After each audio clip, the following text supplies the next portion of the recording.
أشرقت نفسي بنور من فؤادي حينما رددت يا رب العباد.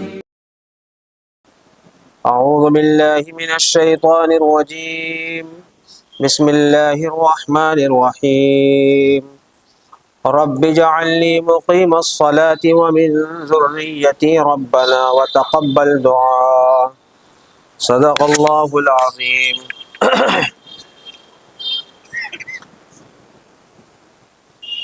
کل آپ لوگوں سے یہ وعدہ کیا گیا تھا کہ انشاءاللہ تعالی نماز کی تاریخ بیان کیا جائے گا. تو جس طریقے سے قرآن کریم میں یہ بات آئی ہے کہ یا ایھا الذین آمنوا کتب علیکم الصیام کما کتب علی الذین من قبلکم، کہ آپ لوگوں پر روزہ ایسے ہی فرض کیا گیا ہے جس طریقے سے دوسرے لوگوں پر روزہ فرض کیا گیا، یا یہ ترجمہ کیا جائے گا کہ جس طریقے سے پچھلی قوموں پر روزہ فرض کیا گیا تھا ایسے ہی آپ پر بھی فرض کیا گیا. تو قرآن کی یہ آیت بتا رہی ہے کہ روزہ صرف امت محمدیہ صلی اللہ علیہ وسلم کے ساتھ خاص نہیں ہے، بلکہ گزشتہ امتوں کو بھی روزے کا فریضہ عطا کیا گیا تھا اور وہ روزہ رکھتی تھی. ایسے ہی یہ بات سمجھیے آپ کہ جتنے بھی نبی آئے ہیں حضرت آدم علیہ السلام سے لے کر حضرت محمد الرسول اللہ صلی اللہ علیہ وسلم تک، تو تمام نبیوں کی قوموں پر اور ان کی شریعت میں نماز تھی. اب یہ الگ بات ہے کہ ان کی نماز اسی طرح کی تھی یا دوسرے طرح کی تھی، یعنی اس کے شرائط کیا تھے. جیسے ہم لوگ کے ہاں نماز میں کچھ شرطیں ہیں، ارکان کیا تھے، واجبات کیا تھے، یہ سب کی تفصیل نہیں معلوم ہوتی ہے. ایسے ہی یہ بھی نہیں معلوم ہوتا ہے کہ کتنی نمازیں فرض تھی حضرت آدم علیہ السلام کی امت پر، اور کتنی نمازیں فرض تھی حضرت نوح علیہ السلام کی امت پر، کتنی نمازیں فرض تھی حضرت موسیٰ اور عیسیٰ، حضرت ابراہیم، حضرت اسحاق، حضرت یعقوب علیہ السلام کی امت پر. اس کی بھی تفصیل نہیں ملتی ہے. البتہ ایک امام ہے، امام طحاوی، بہت مشہور، وہ یہ بتاتے ہیں کہ حضرت آدم علیہ السلام کی صبح کے وقت توبہ قبول ہوئی تھی، تو انہوں نے 2 رکعت نماز ادا کیا اس شکرانے میں. تو اسی وقت سے فجر کی نماز کا سلسلہ شروع ہو گیا. اور حضرت اسحاق اور حضرت اسماعیل علیہ السلام کا جو واقعہ پیش آیا قربانی کا، تو وہ ظہر کا وقت تھا. تو ان لوگوں نے ظہر کی نماز، یعنی ظہر کے وقت جو 4 رکعت شکرانہ پڑھا تو وہ ظہر کی نماز قرار دے دیا گیا. ایسے ہی یہ بھی لکھا ہوا ہے کہ حضرت عزیر علیہ السلام کو 100 سال تک سلا دیا گیا تھا، اور جب وہ سو کر اٹھے تو وہ عصر کا وقت تھا، اور انہوں نے اس شکرانے میں 4 رکعت نماز پڑھی کہ اتنے سال سوتے رہے اور زندہ سلامت اٹھائے. تو اس وقت سے عصر کی نماز کا سلسلہ شروع ہوا بہت سے لوگوں میں. اور ایسے ہی آتا ہے کہ حضرت داؤد علیہ السلام کو جب مغفرت کا پروانہ اللہ تعالیٰ نے عطا فرمایا تو وہ شکرانے میں 4 رکعت نماز پڑھنا چاہتے تھے، لیکن حضرت داؤد علیہ السلام بکا تھے. بکا کا مطلب ہے بہت رونے والے تھے، اور اللہ تعالیٰ کا بہت شکر ادا کرنے والے تھے. آتا ہے کہ وہ جب بھی کوئی لقمہ کھاتے یا پانی کا کوئی گھونٹ پیتے تو الحمدللہ کہتے تھے، تو اللہ تعالیٰ ان کے اس الحمدللہ کہنے سے بہت خوش ہوتے تھے. اور اسی وجہ سے قرآن میں ان کا نام رکھا گیا عبدن شکورا، کہ یہ اللہ کے ایسے بندے ہیں جو بڑا شکر ادا کرتے ہیں. تو بہرحال انہوں نے 3 رکعت نماز پڑھی مغفرت کا پروانہ پانے پر، تو وہ مغرب کا وقت تھا۔ اور امام طحاوی فرماتے ہیں اپنی اس روایت کے اندر کہ عشاء کی نماز جو سب سے پہلے ادا کی کسی نے تو وہ حضرت رسول اکرم صلی اللہ علیہ وسلم ہے۔ اور قرآن کریم کی بے شمار آیتوں سے یہ معلوم ہوتا ہے کہ دوسری قومیں نماز پڑھا کرتی تھیں۔ جیسے قرآن کی ایک آیت یہ ہے، ربنا انی اسکنت من ذریتی بواد غیر ذی زرع عند بیتک المحرم ربنا لیقیموا الصلاۃ، اے پروردگار میں نے اپنی اولاد کو ایسی وادی میں بسایا ہے جہاں کوئی کھیتی وغیرہ نہیں ہے، لیکن آپ کے گھر بیت اللہ کے قریب اس لیے بسایا ہے تاکہ میری اولاد نماز کو قائم کرے، لیقیم الصلاۃ۔ تو اس سے معلوم ہوتا ہے کہ نماز تھی۔ حضرت ابراہیم علیہ السلام کے یہ ملفوظ ہے جو قرآن میں نقل کیا گیا۔ ایسے ہی حضرت ابراہیم علیہ السلام نے ایک جگہ دعا مانگی ہے، رب اجعل لی مقیم الصلاۃ ومن ذریتی۔ اس سے بھی معلوم ہوتا ہے کہ حضرت ابراہیم علیہ السلام کی اولاد اور ان کی امت پر نماز کیا تھی؟ فرض تھی۔ اور ایسے ہی موسیٰ اور ہارون علیہ السلام کی جو قوم تھی بنی اسرائیل، اس پر بھی نماز فرض تھی۔ قرآن کی آیت سے معلوم ہوتا ہے کہ وَأَوْحَيْنَا إِلَى مُوسَىٰ وَأَخِيهِ أَن تَبَوَّآ لِقَوْمِكُمَا بِمِصْرَ بُيُوتًا وَاجْعَلُوا بُيُوتَكُمْ قِبْلَةً وَأَقِيمُوا الصَّلَاةَ، یہ کہ نماز کو قائم کرو، بنی اسرائیل سے کہا جا رہا ہے۔ حضرت عیسیٰ علیہ السلام جب حضرت مریم علیہ السلام کے شکم مبارک سے پیدا ہوئے اور لوگوں نے ان پر بہتان لگایا تو اللہ تعالیٰ نے ان کو ماں کی گود میں ہی گویائی عطا فرمائی۔ تو حضرت عیسیٰ علیہ السلام نے ماں کی گود میں جب وہ بولے تو اس میں یہ لفظ بھی تھا کہ اللہ تعالیٰ نے مجھ کو نماز کا حکم دیا ہے، یہ الفاظ بھی تھے۔ چنانچہ سورہ مریم میں ہے وَجَعَلَنِي مُبَارَكًا أَيْنَمَا كُنْتُ وَأَوْصَانِي بِالصَّلَاةِ وَالزَّكَاةِ مَا دُمْتُ حَيًّا، یہ قرآن میں صاف صاف ہے۔ تو اس کا مطلب یہ ہوا کہ حضرت عیسیٰ علیہ السلام کی شریعت میں بھی نماز تھی، اور حضرت زکریا علیہ السلام کی شریعت میں بھی نماز تھی، ان کی قوم پر بھی نماز تھی، کیونکہ جب فرشتے نے پکارا تھا حضرت زکریا علیہ السلام کو تو اس وقت وہ نماز ہی پڑھ رہے تھے محراب میں۔ قرآن کہتا ہے فَنَادَتْهُ الْمَلَائِكَةُ وَهُوَ قَائِمٌ يُصَلِّي فِي الْمِحْرَابِ۔ تو معلوم یہ ہوا کہ سب نبیوں کو اللہ تعالیٰ نے نماز دی تھی۔ معلوم یہ ہوا کہ نماز بڑی اہم عبادت ہے، کوئی قوم اس سے خالی نہیں تھی، نہ کوئی شریعت اس سے بیگانہ تھی۔ اور قرآن کی آیات سے یہ بھی معلوم ہوتا ہے کہ بہت سی قومیں اس لیے ہلاک و برباد ہو گئی کہ انہوں نے نماز کو چھوڑ دیا، نماز کو ضائع کر دیا۔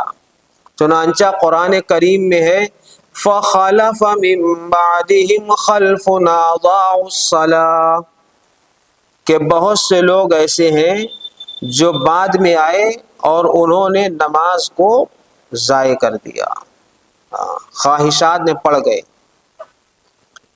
اور قرآن کریم میں ایک جگہ یہ بھی ہے کہ جہنم میں بہت سے لوگ موجود ہوں گے تو ان سے پوچھا جائے گا کہ تم جہنم میں کیوں گئے؟ تو وہ بتائیں گے کہ ہم نماز نہیں پڑھتے تھے۔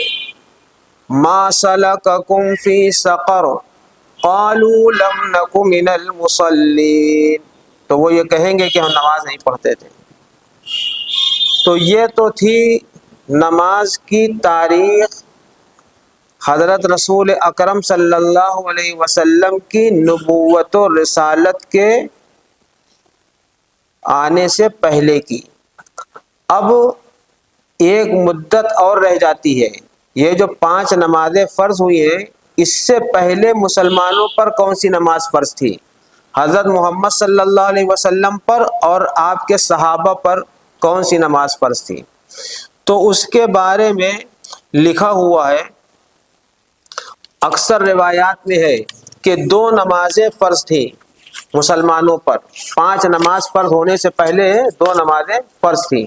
ایک سورج نکلنے سے پہلے، جسے آپ فجر بھی کہہ سکتے ہیں، اور ایک سورج ڈوبنے سے پہلے، جسے آپ عصر بھی کہہ سکتے ہیں۔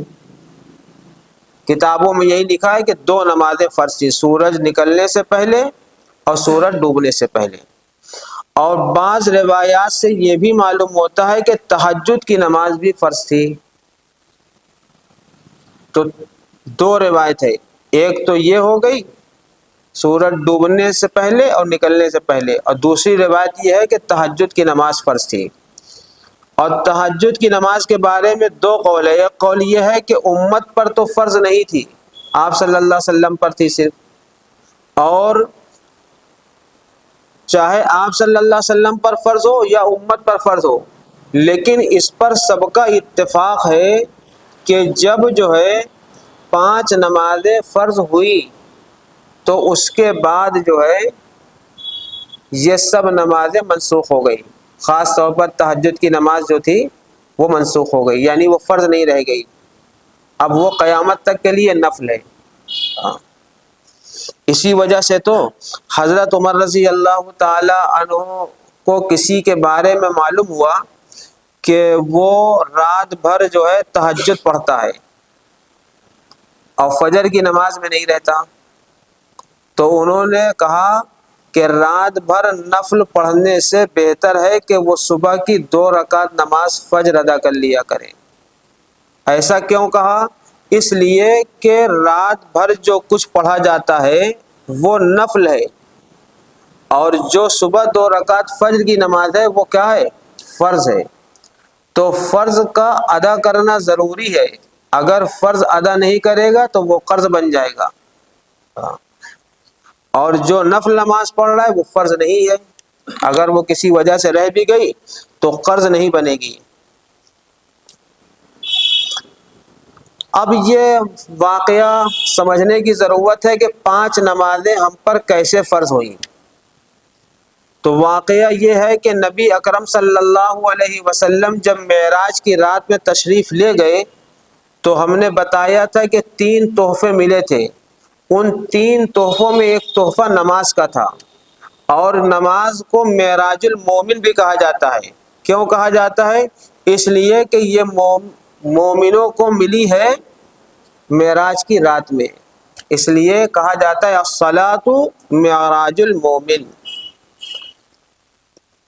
اب اس کا واقعہ یہ ہے کہ اللہ تعالیٰ نے آپ صلی اللہ علیہ وسلم سے فرمایا کہ آپ کی امت پر 50 نمازیں فرض ہیں۔ تو جب آپ صلی اللہ علیہ وسلم 50 نماز کا یہ حکم اللہ کے پاس سے لے کر واپس آ رہے تھے تو 7ویں آسمان پر ملاقات ہوئی حضرت ابراہیم علیہ السلام سے، اور 6 آسمان پر ملاقات ہوئی حضرت موسیٰ علیہ السلام سے۔ تو حضرت ابراہیم علیہ السلام کو تو معلوم ہوا کہ 50 نمازیں فرض ہیں، تو انہوں نے کچھ نہیں کہا، وہ خاموش رہے، کیونکہ وہ مقام خلت میں تھے اللہ تعالیٰ کے ساتھ۔ اور جب حضرت موسیٰ علیہ السلام کے پاس پہنچے تو حضرت موسیٰ علیہ السلام نے پوچھا کہ آپ کو کیا حکم ملا ہے اللہ کے پاس سے؟ تو آپ صلی اللہ علیہ وسلم نے فرمایا کہ مجھ کو 50 نمازیں ملی ہیں کہ آپ بھی پڑھیے اور آپ کی امت بھی پڑھے۔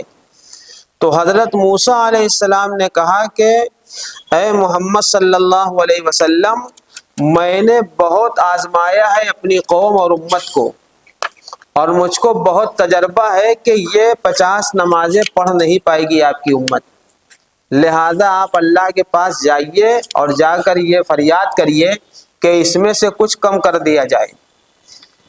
تو بعض روایات میں آتا ہے کہ 5 نمازیں کم ہوئی، لیکن ایک حدیث میں ایسا بھی ہے کہ 10 کم ہوئی۔ تو آپ صلی اللہ علیہ وسلم جب گئے تو پہلی مرتبہ اللہ تعالیٰ نے 10 کم کر دیا تو 40 بچ گئی۔ پھر جب واپسی ہونے لگی تو حضرت موسیٰ علیہ السلام نے پوچھا کہ کیا ہوا، کتنی کم ہوئی؟ تو کہا کہ 10 کم ہو گئی، 40 بچی۔ کہا کہ یہ بھی نہ پڑھے گی امت، لہذا جو ہے آپ جائیے اور کم کرائیے۔ تو دوسری مرتبہ گئے تو 10 اور کم کرایا تو 30 بچی۔ پھر واپسی ہوئی تو پھر حضرت موسیٰ علیہ السلام نے اسی طرح کا سوال کیا، آپ نے اسی طرح کا جواب دیا۔ پھر کہا کہ آپ جائیے فریاد کریے، تو پھر 10 اور کم ہوئی تو 20 بچی۔ پھر گئے تو پھر کم سوال جواب ہوا، چوتھی مرتبہ پھر کم ہو گئی 10۔ پھر حضرت موسیٰ علیہ السلام نے پوچھا کہ اب کتنی بچی؟ تو کہا 10۔ کہا پھر جائیے، آپ کی امت یہ 10 بھی نہیں پڑھے گی۔ تو آپ صلی اللہ علیہ وسلم پھر گئے اور پھر کم ہوئی تو اللہ تعالیٰ نے 5 کم کیا۔ پھر حضرت موسیٰ علیہ السلام سے ملاقات ہوئی تو حضرت موسیٰ علیہ السلام نے کہا کہ میرا تجربہ یہ ہے کہ یہ 5 نمازیں بھی آپ کی امت صحیح سے نہیں پڑھے گی، لہذا اگر ہو سکے تو آپ جائیے اور کم کرا لیجیے۔ تو آپ صلی اللہ علیہ وسلم نے فرمایا کہ اب میں نہیں جا سکتا، مجھ کو بار بار اپنے رب کے پاس جانے میں اور فریاد کرنے میں اور نماز کا حکم کم کرانے میں شرم محسوس ہو رہی ہے۔ تو آپ صلی اللہ علیہ وسلم وہیں سے واپس ہو رہے تھے تو وہاں سے ندا آئی کہ یا محمد لا یبدل القول لدی، کہ اے محمد صلی اللہ علیہ وسلم آپ کو یہ خوشخبری ہو کہ میرا قول کبھی بدلتا نہیں ہے، لہذا آپ کی امت 5 نمازیں پڑھے گی لیکن اس کو 50 نماز کا ثواب ملتا رہے گا۔ 50 نماز کا ثواب، گویا کوئی ایک نماز پڑھتا ہے تو گویا 10 نماز پڑھتا ہے۔ لہذا اللہ تعالیٰ نے حضرت محمد صلی اللہ علیہ وسلم پر یہ اکرام کیا اور امت پر یہ رحم کیا کہ 5 نمازیں ہی رکھی اور ثواب کتنے کا دے رہے؟ 50 کا دے رہے۔ اب جو بے وقوف اس کو بھی نہ حاصل کرے تو بڑی افسوس کی بات ہے۔ لہذا ہم سب لوگوں کو یہ طے کرنا چاہیے کہ ان 5 نمازوں کو کسی بھی حال میں چھوڑا نہ جائے۔ ابو اللیث سمرقندی رحمۃ اللہ علیہ کہتے ہیں کہ نماز میں 3 طرح کا انعام ہے۔ ایک تو یہ ہے کہ جو شخص نماز پڑھتا ہے تو جہاں پر نماز پڑھتا ہے اس زمین سے لے کر، یعنی اس جگہ سے لے کر آسمان تک رحمت کے فرشتے اس کو گھیر لیتے ہیں۔ دوسرا انعام یہ ہے کہ آسمان سے نماز پڑھنے والے پر خیر و برکت کی بارش ہوتی ہے۔ اگر نماز پڑھنے کے بعد بھی کسی کو خیر و برکت نہ ملے تو وہ یہ سمجھے کہ میری نماز میں کوئی کمی ہے۔ نماز سے 2 فائدہ ہونا ہی ہونا ہے، ایک تو برائی سے بندہ دور ہوگا اور دوسرے خیر و برکت اس کو ملے گی۔ اگر جو ہے اس کو یہ دونوں فائدہ نہیں مل رہا تو یہ کہا جائے گا کہ نماز میں اس کے کیا ہے؟ کمی ہے۔ اسی وجہ سے جو ہے آپ دیکھیے کہ چینی اور گڑ، ہم لوگوں کے باپ دادا جو بھی رہے ہو سب میٹھے ہی تو پا رہے ہیں کہ چینی اور گڑ کڑوا تو نہیں ہوا نا، اور مرچا میٹھا نہیں ہوا۔ تو جب ان لوگوں نے اپنی تاثیر نہیں بدلی تو اللہ کا یہ حکم کہ نماز سے یہ ہوتا ہے تو نماز کی تاثیر کبھی نہیں بدل سکتی، وہی رہے گی جو اللہ نے فرمایا ہے۔ اب چینی میں کوئی مرچا زیادہ کر دے گا تو چینی کڑوی ہو جائے گی، اور مرچے میں چینی خوب ملا دے گا تو مرچا میٹھا ہو جائے گا۔ تو ہم لوگوں کی نماز میں اتنی ملاوٹ ہے، ریاکاری کی اور جو ہے بے دینی کی اور بد سلیقے کی، بے تربیتی کی، کہ جس کی وجہ سے نماز ہمارے اوپر کوئی اثر نہیں ڈال پاتی ہے۔ ہاں، تو دو بات ہوئی۔ تیسری بات یہ فرمائی کہ نماز پڑھنے والا جو نمازی ہے، نماز کی حالت میں اللہ سے محو گفتگو ہوتا ہے۔